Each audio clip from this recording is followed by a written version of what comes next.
those joys and sorrows that we keep in our hearts, but that remain unspoken.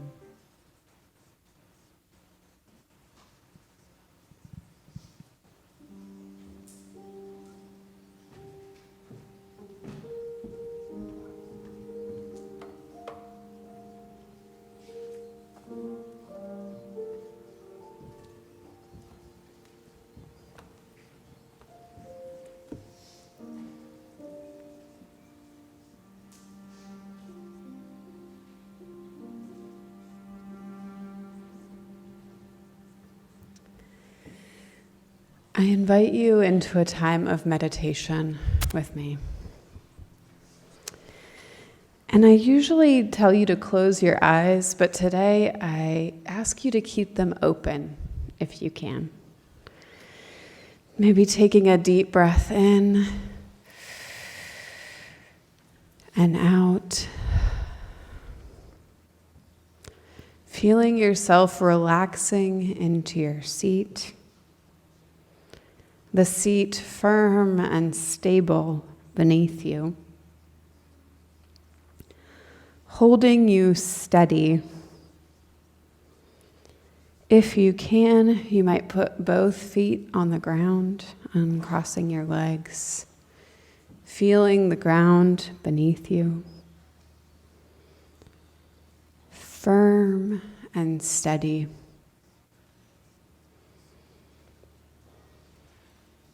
Feel the seat beneath you.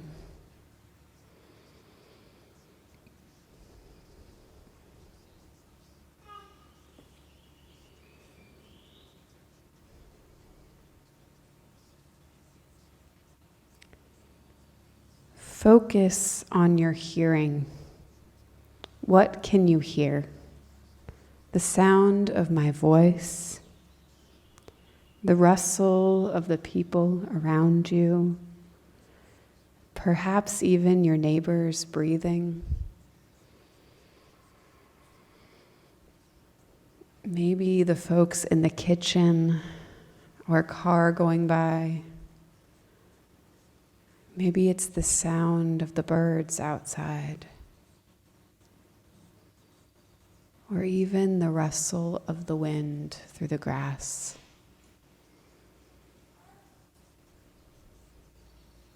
Even a baby crying a little bit. Listen.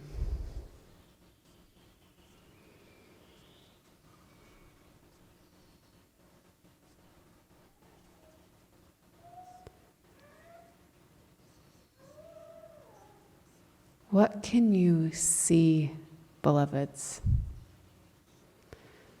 What are we blessed with in this beautiful location? The canyon, the flowers in full bloom. Maybe it's hawks or ravens outside circling. The grass whispering and weaving, the flowers moving in the wind.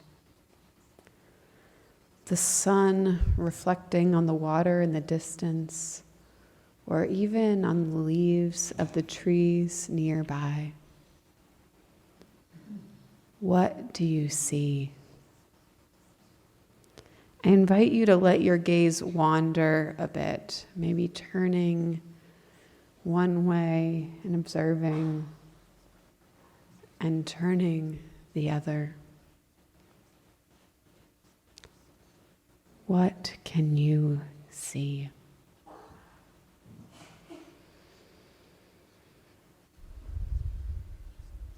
Absorb everything around you, if you can. The sights, the sounds, the smells, the textures, the feeling of the seat beneath you. Be here now. I'm going to give us a couple minutes of silence to just be in this place, experiencing everything we can.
Wow. Our reading today comes from Mary Oliver, When I Am Among Trees. When I am among trees, especially the willows and the honey locust, equally the beech, the oaks, and the pines, they give off such hints of gladness that I would almost say they save me, and daily.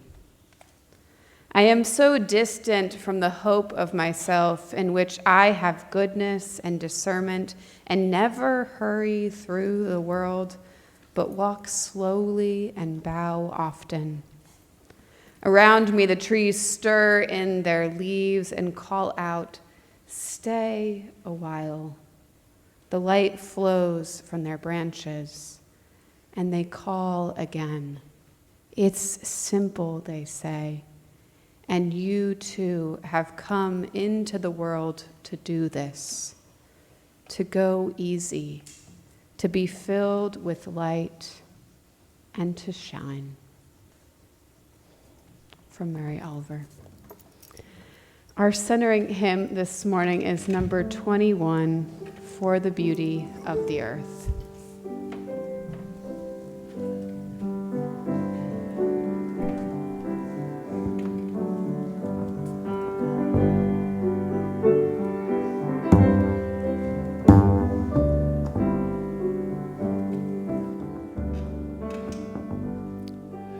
For the beauty of the earth, for the splendor of the sky, for the love which from our birth over and around us fly. Most of all to thee we raise this our hymn of grateful praise. For the joy of ear and eye, for the heart and mind's delight, for the mystic harmony, linking sense to sound and light. Source of all to thee we raise this our hymn of grateful praise.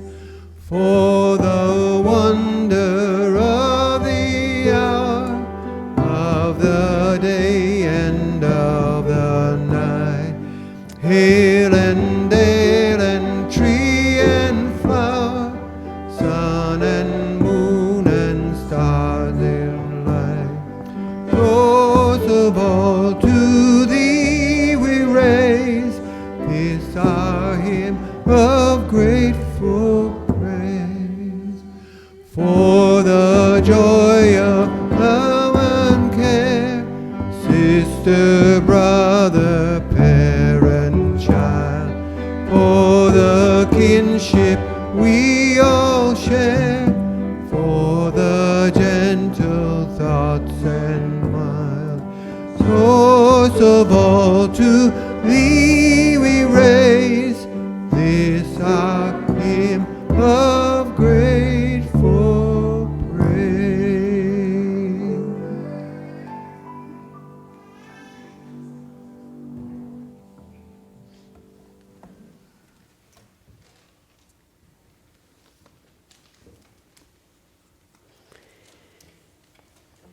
In recent years, we have seen the rise of the spiritual but not religious. Folks who feel spiritual connection to the world or to life or even to themselves, but don't identify with any sort of religious affiliation. We sometimes hear them called the nuns, and not the N-U-Ns as in, the Catholic religious nuns, but nuns, N-O-N-E-S, as in folks who mark none on their religious affiliation. You see this in Pew surveys about religion in America, this sort of rise of the spiritual but not religious, or the nuns. What does it mean to be spiritual? I like to think of it as a connection to something greater, a connection to something larger or different than what we can see, taste, smell, or hear. It's a connection to the goddess or the god, or even a pantheon of gods and spirits as we see in Shintoism or modern pagan practices, or even one god with many forms as we see in Hinduism.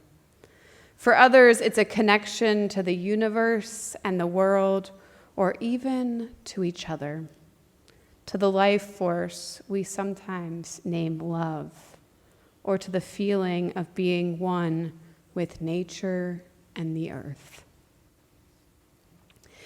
Spiritual can sometimes be a feeling, a sense of deep peace and calm, an exuberant joy, a great release of emotions, a sense of deep flowing connection. Or it can even come through certain activities.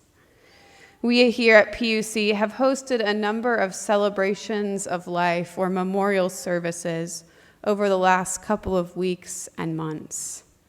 I've enjoyed doing these services because they're unique to each person who has died, and through each celebration of life, we learn about the person and what I think where they found meaning and joy and where their spirituality was.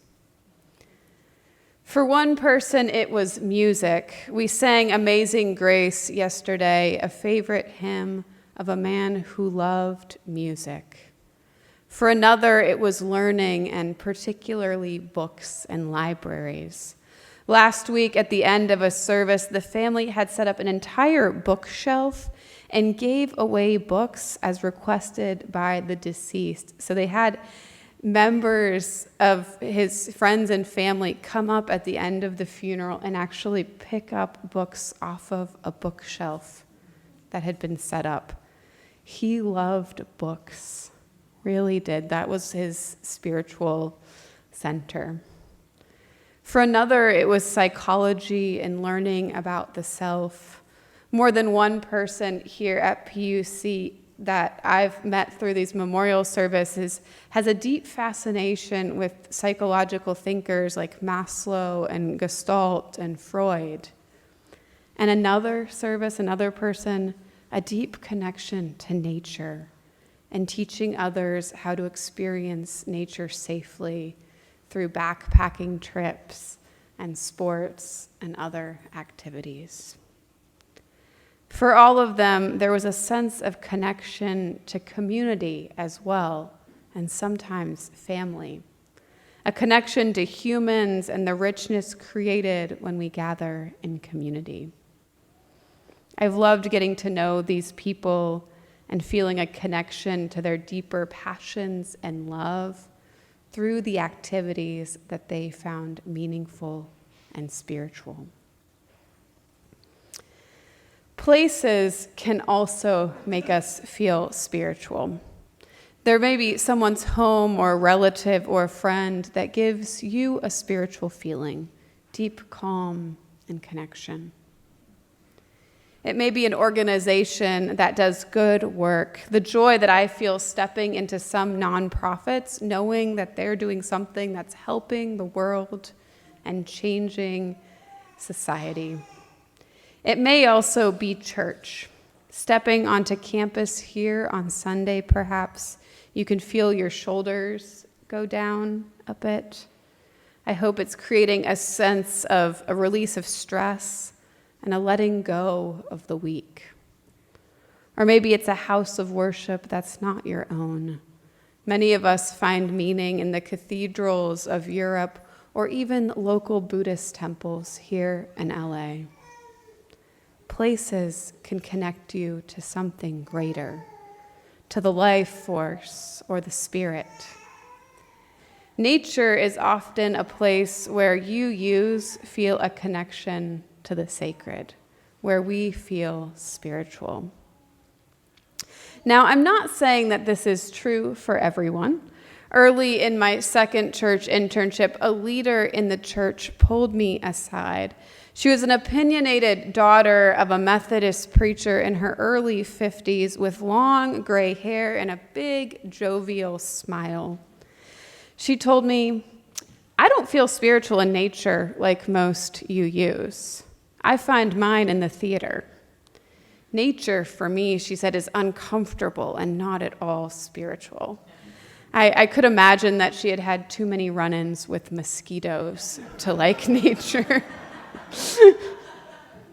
It was a nice reminder that the places and things we find spiritual can be very individual, shaped by how we grew up and our experiences along the way.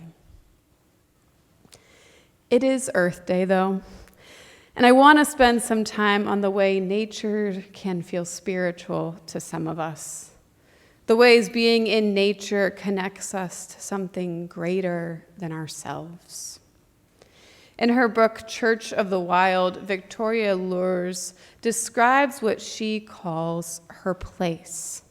As a teenager in the 1970s, she grew up in Southern California, probably in a place much like this, I imagine.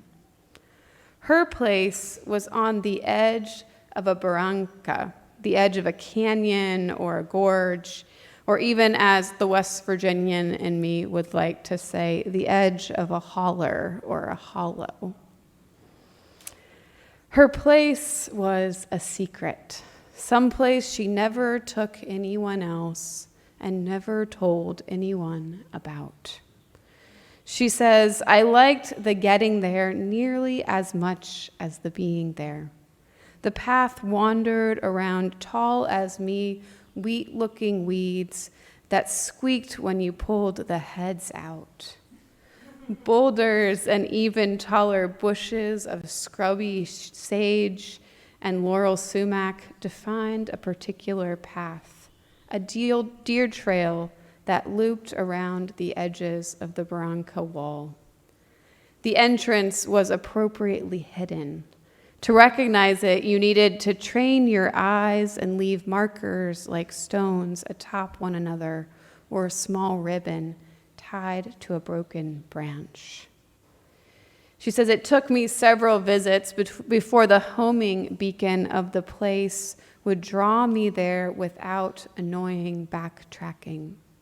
But once I knew precisely where to pull aside the scratchy, pointed leaves of the scrawling oak bush, my place would be revealed." She would go there perhaps once a week to sit and think and to watch nature go by. This is as a teenager, she'd go to this place. Lours says, "It was a small clearing on a scrubby cliff that looked out over a mysterious campground that I couldn't quite see. The acoustics of the canyon allowed me to listen to an entire conversation of strangers at the campground who didn't realize that the walls amplified their voices. I felt deliciously invisible, imagining a whole lives of unseen people, but clearly heard in the rocks beneath 60 feet below me." So you can just imagine her sitting on this little edge of her canyon listening. The humans, though, were not the main attraction for her. Instead, it was her place to be in nature, to observe the natural world, the hawks, the lizards, the spiders, the clouds floating by, the warm Santa Ana winds. A scrub jay that became almost like a friend to her who would stop by occasionally. A sacred other being that shared this small place with her. Lours would just sit and watch and breathe and be. Just sit and listen and be. She had her own sacred place of calm. She says, "I didn't know it then, but I was learning ceremony. I was learning to meditate. I was learning to pray. I was learning that the sacred is found in the bushes, hidden from the trail, in communication with the birds and the wind, and in the trusting visit of a deer.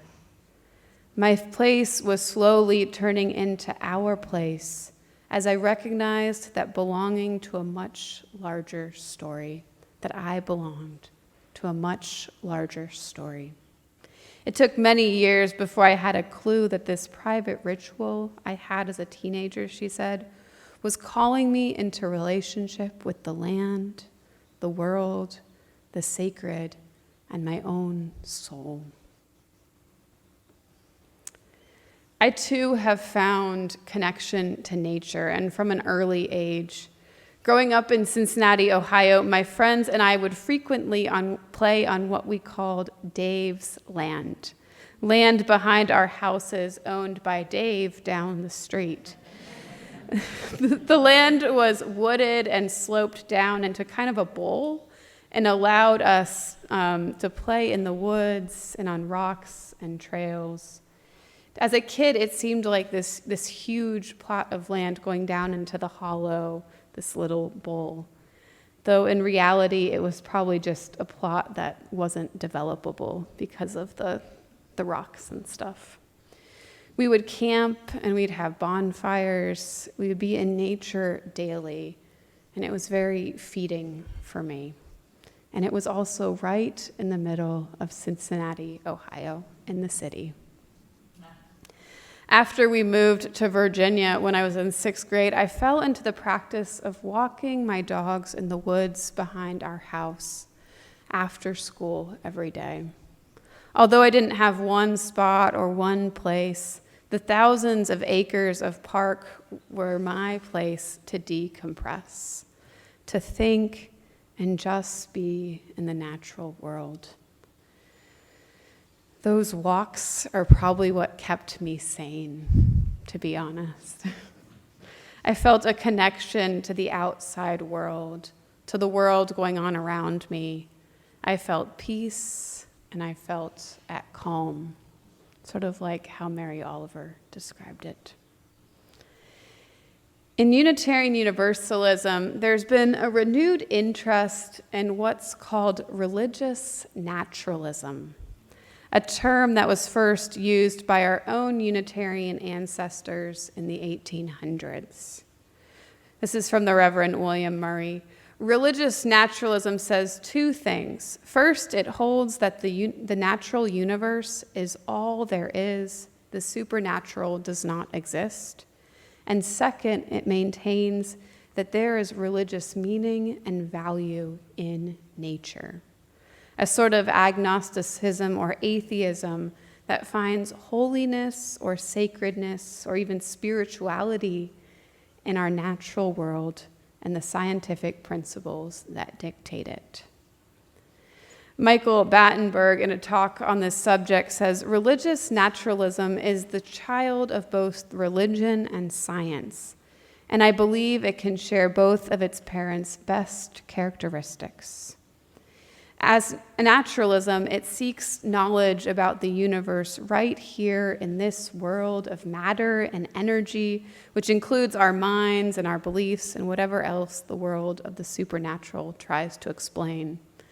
As religion, it seeks to frame our existence in a field of meaning and purpose by encouraging feelings of awe, mystery, and gratitude, promoting an ongoing discipline of reflection, contemplation, and celebration.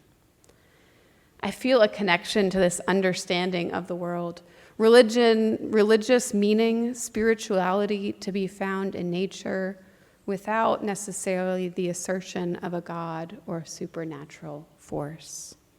Instead, the spiritual is found in understanding and noticing nature and our universe, a kind of worship of what is, a spirituality, a feeling of connection to something greater in the form of our natural world. One of the things I think about as an interim minister here at PUC is what makes this church, this congregation, special. We, in fact, asked that on one of the things that the transition team has done recently. What makes this church special? In interviews, I often ask the search committee, what brought you to this church? What keeps you here? Why do you love it? And I usually hear similar things: community, friendships, people. It's the same answer I would give if I was telling the story of my own church experiences. Relationships with people are a huge part of why I came to church. In coming here to PUC, though, I think there's something that makes this church special. Our place. We are blessed with a church on a canyon overlooking the city. We are blessed with beautiful views, with trees and shrubs and flowers and succulents. We are blessed with animals like lizards and hawks and ravens. I even, after the memorial service yesterday, saw somebody pick up one of our lizards and sit there and pet it. Squirrels and rabbits, even the occasional dog. I think we have one on the patio at the moment. We are blessed with being able to feel the wind and hear the sounds of nature here. In learning about PUC's history, I've heard about various conversations around PUC's location, especially conversations that took place about 10 years ago. And they were concerned with how accessible we are up here on the hill, saying things like we should move down the hill to be more with the people, we need to be on a bus line. And I think those are really valid concerns. I wonder, though, what does PUC offer spiritually because of its place, because of its location? Can we offer a connection to nature not always felt in LA or in the shopping centers of Torrance? Can we gift or bless people with time away from the hustle and bustle of it all? A chance to experience something different or something unique, to connect to the spiritual side of nature. Beloveds, in coming to PUC, one of my practices has been going out to our meditation garden on my lunch hour, or even for a couple minutes between meetings, to recenter and take in the natural world. I can feel my heart rate drop and a sense of calm return to me with just a couple of minutes of taking in our view and the natural world around us. It's such a gift, such a blessing provided to us, this wonderful place. So on this Earth Day and Anniversary Sunday, may we be blessed by our place, our PUC place. Our little bit of the natural world that awes and inspires us, that has the potential to fill us with peace and joy. Perhaps if you have some time after service today, you can take a little walk into our meditation garden and feel the sense of peace and calm to be found here. On this Earth Day and Anniversary Sunday, I'm grateful to the earth and to the place, PUC, to our place that we call home. May it be so. Amen.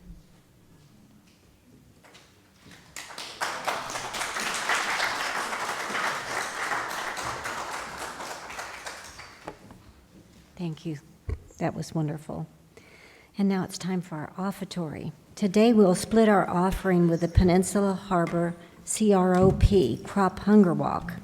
This is a community-based walk created to support the global mission of Church World Service as organizing, transforming communities around the globe through just and sustainable responses to hunger, poverty, displacement, and disease. After a crop hunger walk ends, 25% of the funds raised is returned to the host community to support local hunger fighting efforts. And we're going today.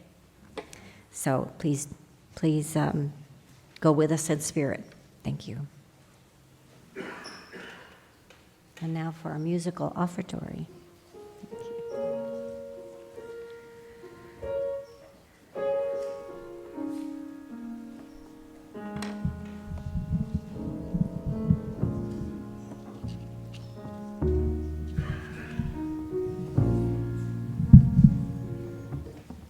I'm gonna live the life I sing about in my song.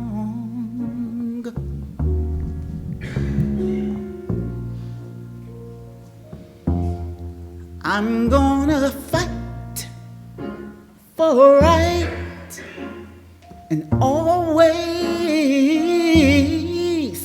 shun the wrong.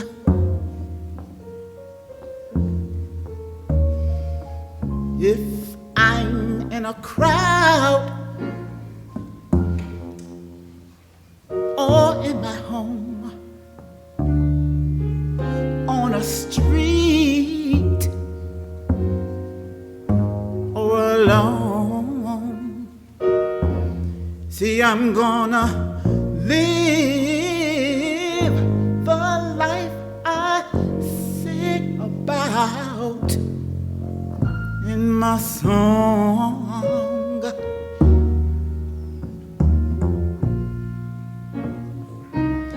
Every day,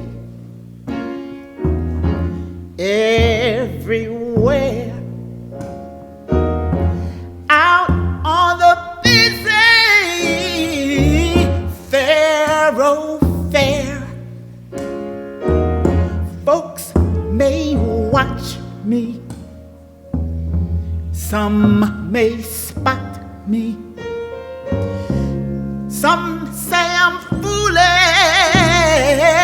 but I don't care.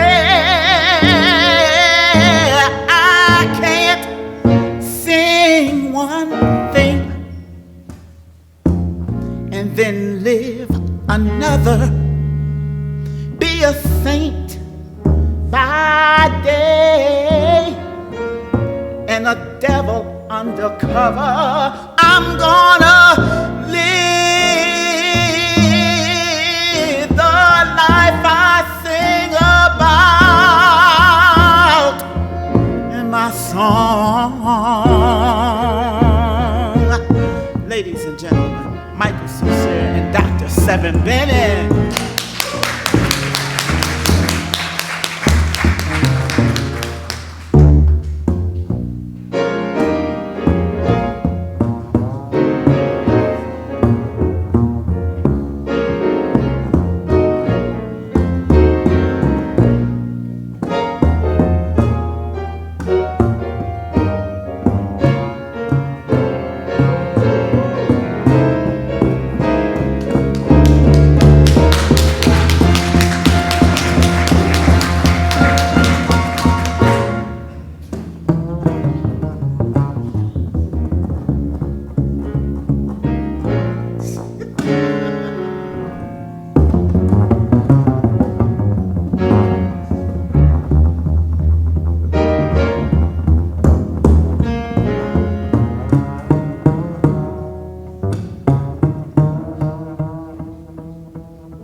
I'm gonna fight for right and always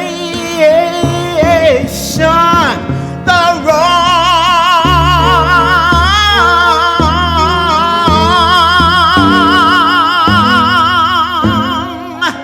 in a crowd, or if I'm alone, out on the street, or I'm there in my home. I'm gonna let the life I sing about in my song, in my song, in my song, in my song. Live my life.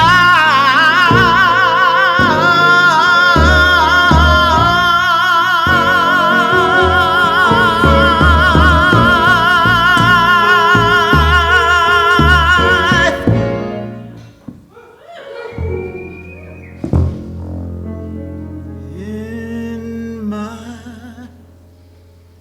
song.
That was beautiful.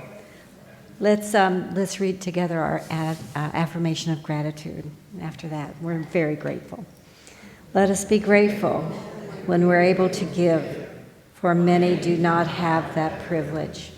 Let us be grateful for all those who share their gifts, for we are enriched by their giving. And let us also be grateful even for our needs, so that we may experience the generosity of others.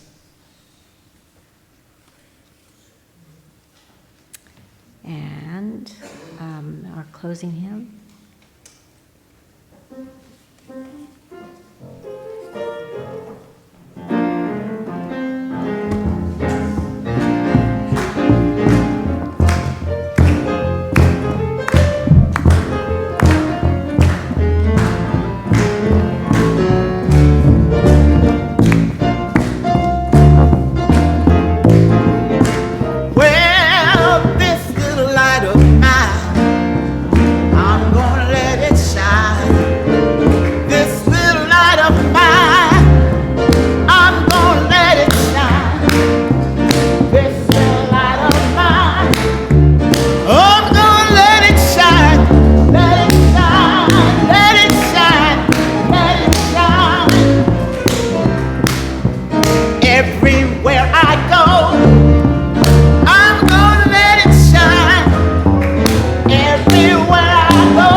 Mr. Michael Saucier on bass.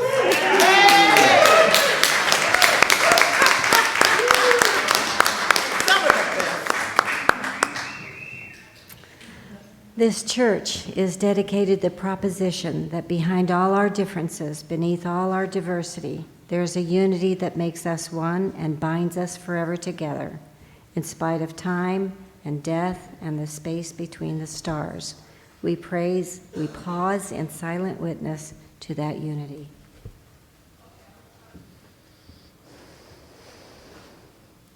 May the blessing of love be upon you. May love's peace abide with you. May love's presence illuminate your hearts, now and forevermore. So be it. Amen. Shalom. Salam. Namaste. And blessed be. And now our service truly begins.